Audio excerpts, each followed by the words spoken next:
Welcome to our channel. Today we how to authenticate with BigQuery Data Transfer Service using OAuth, detailed guide step by step clearly.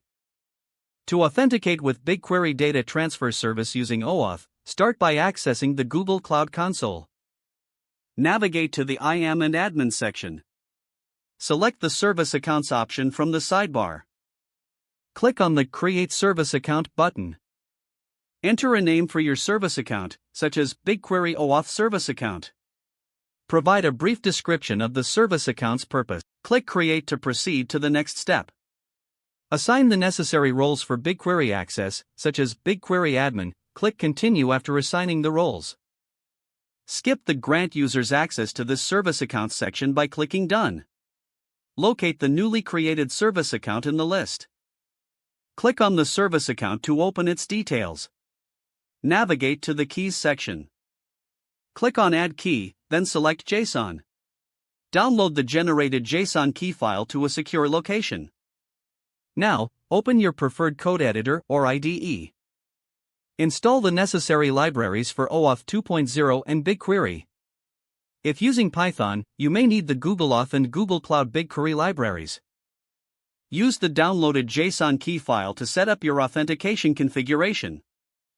In your code, import the required libraries for BigQuery and OAuth. Set the environment variable for the Google credentials file, pointing to the downloaded JSON. Initiate the BigQuery client in your code using the credentials. Test your setup by running a sample query against your BigQuery dataset.